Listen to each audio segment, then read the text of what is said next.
안녕하십니까 조갑제TV 시청자 여러분, 저는 조갑제닷컴의 조셉별입니다. 오늘은 2019년 9월 3일 밤 11시를 가리키고 있습니다. 네, 조국 후보자가 어제 기자간담회를 통해서 했던 많은 말들이 참 하루가 지나지 않아서 거짓말로 많이 밝혀지고 있습니다. 오늘 또 자유한국당이 조목조목 사모펀드 그리고 웅동학원 관련 그리고 조국 딸 논문 관련해서 여러 가지 의혹들에 대해서 반박 기자회견을 했는데 내용이 참 좋았습니다. 그래서 그 기자회견을 통해서도 조국 후보자의 말이 사실에 부합하지 않거나 많은 부분 거짓임이 드러났습니다. 네, 그 중에서도 조국 딸의 단국대 논문 그리고 서울대 환경대학원에서 받았다라고 하는 장학금은 뭔가 확실한 거짓말로 드러나고 있는 것 같습니다. 그래서 오늘은 논문 관련해서 또 장학금 관련한 이 조국 후보자의 거짓말이 무엇이었는지 한번 확인해 보려고 합니다. 네, 먼저 조국 씨의 딸이 단국대 병리학 논문의 제1저자로 올라간 것에 대해서 조국 후보자는 어제 기자간담회에서 이렇게 얘기를 했습니다. 당시 그 시점에는, 즉 논문이 작성된 시점을 말합니다. 그 시점에는 1저자 그리고 2저자 판단 기준이 좀 느슨하거나 모호하거나 그리고 책임 교수의 그 재량에 많이 달려 있었던 것 같습니다. 연구 성과, 실험 성과를 영어로 정리하는 데 큰 기여를 했다라고 평가를 하신 것 같습니다. 자, 그래서 1저자로 올려준 것 같다라고 얘기를 한 거죠. 그러면서 네, 단국대의 그 장영표 교수에게는 어떠한 부탁도 조국 후보자 본인뿐 아니라 가족 그 누구도 장영표 교수에게 연락을 취한 바가 없다라고 얘기를 했습니다. 자, 첫 번째, 여기서 무엇이 거짓이냐? 네, 조국 후보자의 말은 그렇죠. 지금 기준으로 보면 고등학생이 병리학 논문의 1저자로 올라가는 것이 매우 이상한 것으로 보이지만 당시의 어떤 논문 규정으로는 당시 제도가 굉장히 느슨했었기 때문에 고등학생을 논문 1저자로 올려주는 것이 크게 문제되는 일이 아니었다라고 얘기를 합니다. 그러나 이것은 완전히 거짓말입니다. 네, 지금 문제가 되고 있는 단국대 병리학 논문은 2008년 12월에 완성이 돼서 2009년 3월에 학회지에 등재가 됩니다. 네, 그런데 이 논문이 제출될 당시에는 이미 현재까지 적용되는 의학 논문 출판 윤리 가이드라인이 이미 시행되고 있을 당시입니다. 네, 황우석 사태가 터진 것이 2005년이었는데 2005년 이후에 어떤 논문 윤리 기준이 강화되면서 2008년 1월에 들어서 이 의학 논문 출판 윤리 가이드라인이 시행이 됐고 지금까지도 통용이 되고 있습니다. 이 가이드라인의 5장에 보면은 출판 윤리가 나오고 여기에는 저자, 그러니까 어떤 사람을 저자로 올려야 되는지에 대해서 관련된 규정이 자세히 나옵니다. 이 가이드라인에 의하면 이 연구에 어떠한 지적인 기여를 한 바가 없으면 절대 저자로 올려줄 수가 없습니다. 네, 그리고 실험실에서 영어 번역을 해주거나 잔심부름을 해줬다라고 해서 공저자로 올려주는다? 절대 있을 수 없는 일입니다. 조국 후보자는 영어 번역을 잘 해줘서 1저자로 올려준 것 같다라고 얘기를 하지만 있을 수 없는 일입니다. 자, 그래서 조국 후보자가 말한 것처럼 그때는 지금과 기준이 달랐기 때문에 1저자로 고등학생이 이름을 올린 것이 뭔가 문제가 되는 일이 아니었다라고 하는 주장은 네, 완전한 거짓말입니다. 네, 영어 번역과 관련해서도 거듭 말씀을 드리면 조국 후보자는 글쎄요.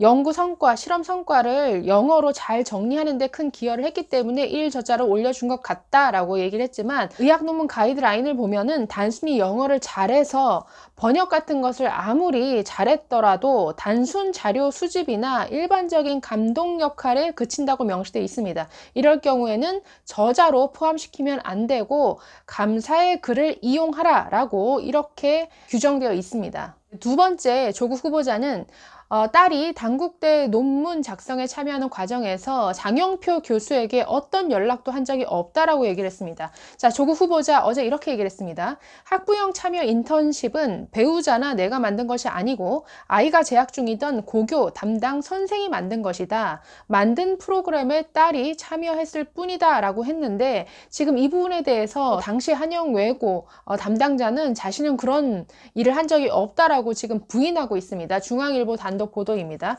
자, 계속해서 조국 후보자는 이렇게 얘기를 했습니다. 그 과정에서 교수님에게, 즉 단국대 장영표 교수에게 연락을 한 적이 없다. 논문 과정에서 제1저자 문제도 가족 누구도 연락하지 않았다라고 했습니다. 그러면서 나는 장 교수 전화번호도 모른다. 그 교수의 아이 역시 이름도 모르고 얼굴도 모른다라고 얘기를 했습니다. 이 장영표 교수의 아들과 조국 후보자의 딸은 한영외고 동기죠. 그래서 이 조국 후보자의 딸이 단국대 인턴십에 참여했고, 그리고 장영표 교수의 아들 이 장 씨는 서울대 법대 공익인권법센터에서 인턴을 한 것으로 알려졌습니다. 네, 당시 조국 씨는 이 서울대 공익인권법센터의 참여 교수 중에 한 명이었습니다.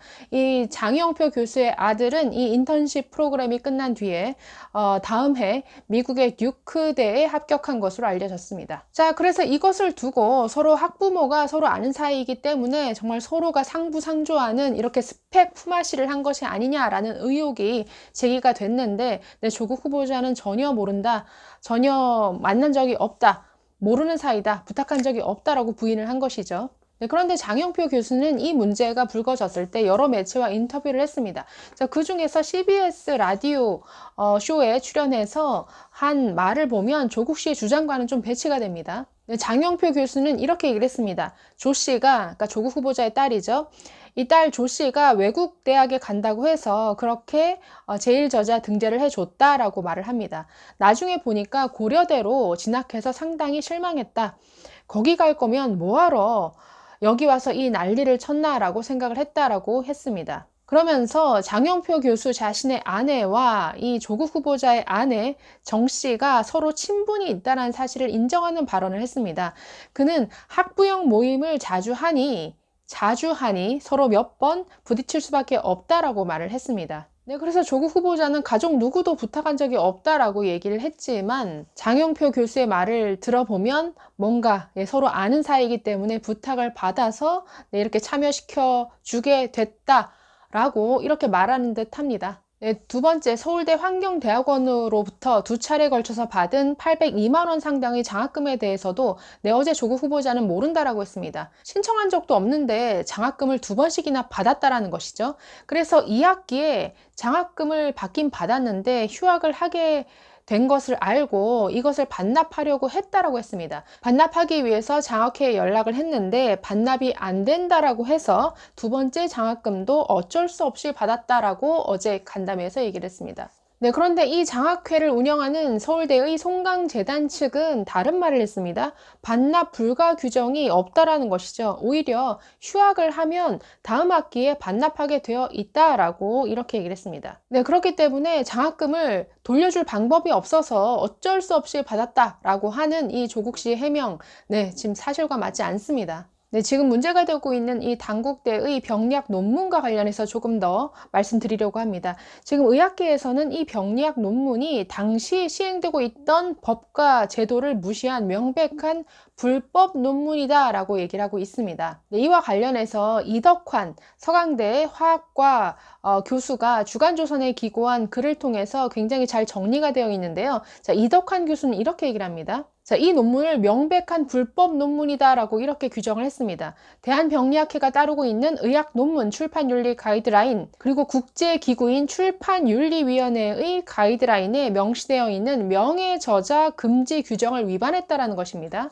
자, 명예저자를 금지한다라는 의미는 단순하다라고 얘기를 합니다. 연구의 내용과 결과에 직접적이고 충분하게 기여하지 않으면 모두 불법 저자라는 의미이다. 즉, 연구에 아무 기여도 하지 않고 이름만 올려주는 이 명예저자는 절대 용납되지 않는다. 이것이 원칙이다라고 얘기를 합니다. 그러면서 실험실에서 잔심부름이나 영어 번역을 해주는 인턴을 학술 논문의 공저자로 올리는 일은 세상 어디에도 허용되지 않는다. 심지어 영어 번역을 해주는 상업적 서비스를 활용하도록 권장하는 학술지도 있다라고 얘기를 합니다.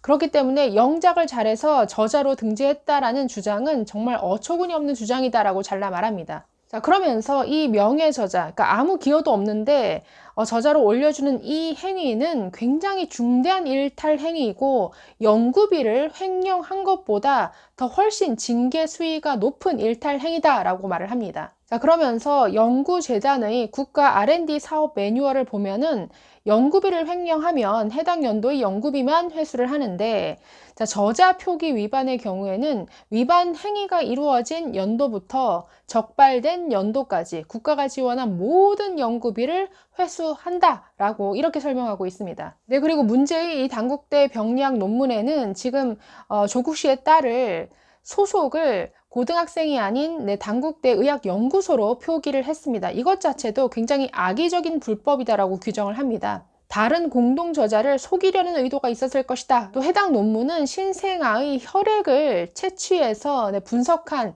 이러한 내용인데, 지금 밝혀진 바로는 IRB, 즉 기관생명윤리위원회의 그 승인을 받지 않은 것으로 드러났죠. 자, 그래서 이 혈액을 채취해야 하는 이러한 연구에 고등학생을 포함시킨다, 이러한 연구를 승인해 주는 이 IRB, 즉 윤리위원회는 세상 어디에도 없다. 그렇기 때문에 이 논문 자체에 너무나 많은 불법성이 있다라고 얘기를 하고 있습니다. 그리고 신생아 혈액에 대한 자료의 접근을 제한하는 의료법을 위반했을 가능성이 매우 크다라고 지적을 합니다. 자, 그래서 이 단국대 논문과 관련해서는 지금 관련자들이 구속되거나 굉장히 처벌받을 가능성이 매우 높은 것 같습니다. 왜냐하면 의료법 위반 행위도 있고, 또 연구재단이 지원해준 연구비도 아마 회수될 것 같고요. 또 교신 저자가 연구윤리, 생명윤리, 그리고 의료법 위반에 대한 사법적, 행정적인 책임을 지게 될 수도 있을 것 같다라고 많은 전문가들은 얘기를 하고 있습니다. 자, 그래서 조국 후보자가 전혀 몰랐다라고 얘기를 하는 장영표 교수, 이 단국대의 장영표 교수는 굉장히 파면당할 위험도 있고 또 구속당할 그런 위험도 있습니다. 네, 어제 기자간담회에서 조국 후보자는 자신은 전혀 한 번도 부탁한 적이 없는데 이렇게 많은 장학금도 주어지고 이런 논문 1저자 혜택도 주어지고 딸이 유급을 당해도 장학금을 받는 이런 각종 혜택이 부탁하지 않았어도 저절로 이루어졌다라고 지금 얘기를 했습니다. 그러나 조국 후보자 또는 조국 후보자 딸에게 이런 선의를 베푼 지금 관련자들은 매우 큰 위험에 처해 있고 지금까지 쌓아온 모든 명예를 잃을 위기에 처해 있습니다. 어제 조국 후보자 참 미안하다라는 말을 많이 했는데, 자, 그래서 저는 이 지점 하나만 보더라도 정말 미안한 마음이 있다라면, 염치가 있다라면 뭔가 책임지는 이러한 자세를 취해야 되는 것 아닌가라는 생각을 해보게 됩니다. 네, 감사합니다.